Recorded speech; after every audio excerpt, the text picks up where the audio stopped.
Lavos, the transmuter, called by some anachronistically the alchemist. Transmutation, you say?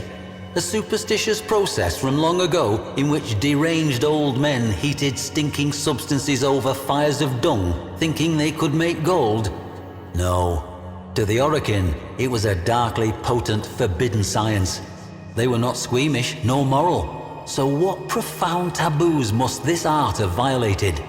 No transmuter was more dreaded than Yavi, the crawling serpent, the abhorred, the filth speaker. The Orokin feared him so greatly that they whispered he might somehow survive even the Jade Light, just as a severed snake was once believed to grow a new head. So instead, he was imprisoned that his evil might be contained, if not quenched.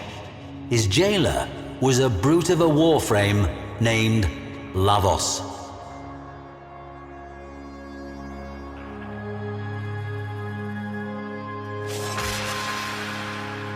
The prison of Dabaoth Kra no longer stands.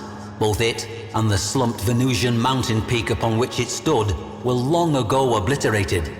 We have only records to tell us what went on there. Yavi was a scrawny, hairless man, scaly with skin disease. In reluctant recognition of his Archimedean status, he was permitted to wear the white robe, now a befouled, ragged garment. 2 tattooed serpents crawled up each bony arm from elbow to wrist.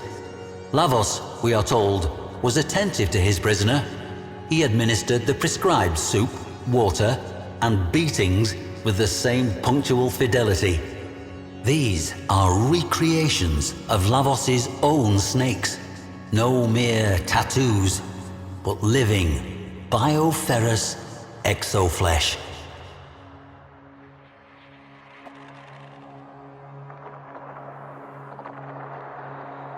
Observers at the prison reported that Yavi was frequently whispering to Lavos. There was some concern among the wardens, but they dismissed the whispers as mere posturing.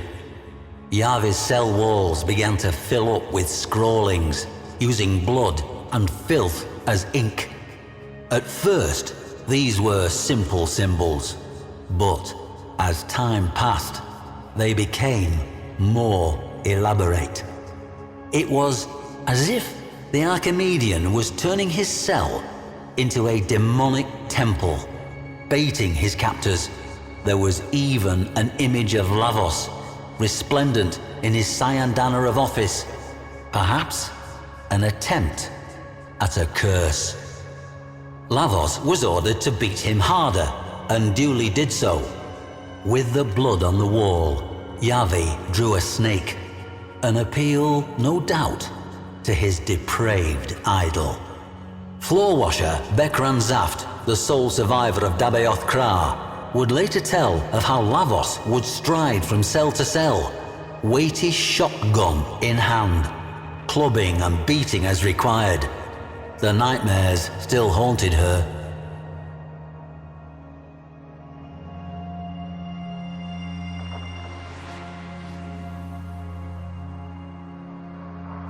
The warden's records reveal an increasing unease with Yavi's bizarre behavior. Regardless of the potential risk, they determined that he should be executed. After a fashion. They would use cellular reversal. Yavi would be reduced to a mere biological pulp with no more sentience than bread mold. But the executioner?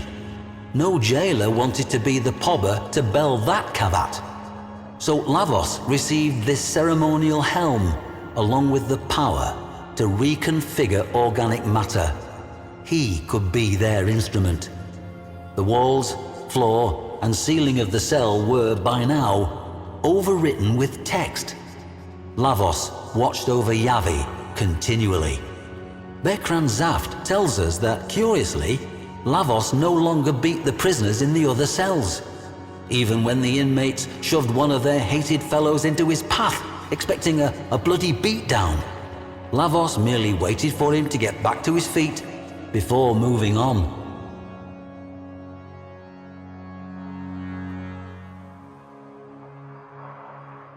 What actually was this forbidden practice of transmutation that terrified the Orokin so? At its pinnacle, it was nothing less than the purposeful elevation of consciousness. To the Orokin, prisoners of their endless golden dream, the thought that a person could rise above their station was anathema. Transmutation could turn commoners into kings, or riches into garbage. Worst of all, it could teach people not to be afraid. I have seen a preserved image of Yavi's cell. His scrawlings were not demonic sigils and barbarous texts, but star charts, evolutionary trees, genome structures. Yavi was not defying Lavos with these cryptic daubings in his own blood. He was enlightening him. Not dark sorcery at all, but radiant science. And the snake?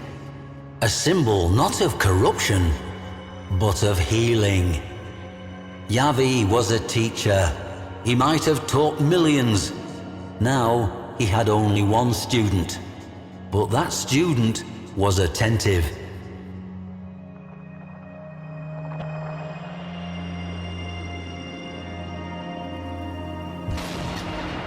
Bekran Zaft says this of Execution Day. The jailers gathered in the auditorium with a slow, funereal tread.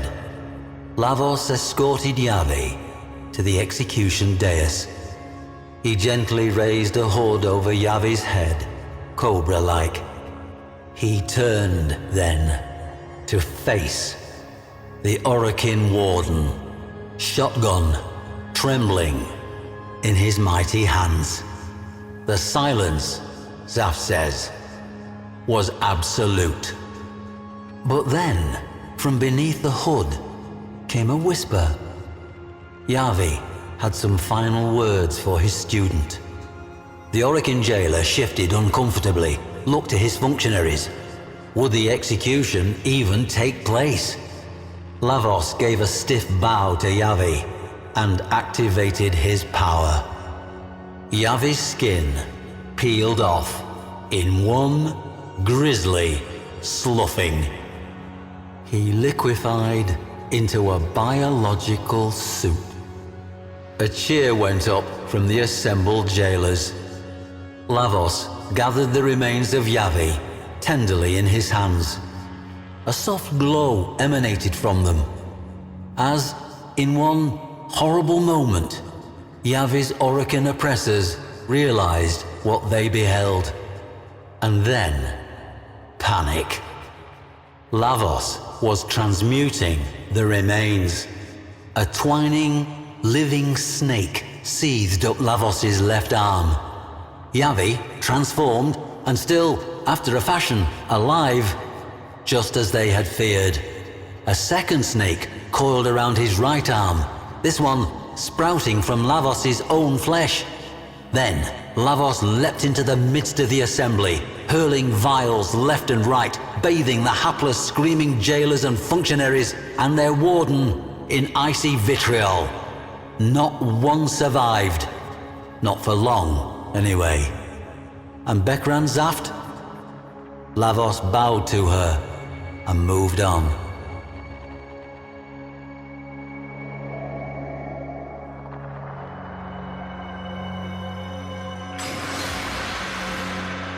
They say that Lavos often takes counsel from his serpents. One is his brutal advisor, the other his wise teacher.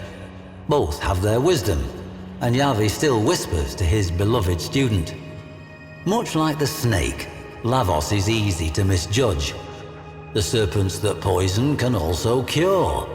He may have been a monster in his previous life, but he was able to achieve something that eluded the most powerful of the Orokin. He changed. Moreover, he changed himself. Yavi may have helped and instructed, but the will to change must have begun with Lavos. Perhaps we all have that golden gleam coiled within us somewhere, ready to slither forth from its old skin. We must only beware that we do not condemn as devilish that which we do not yet understand.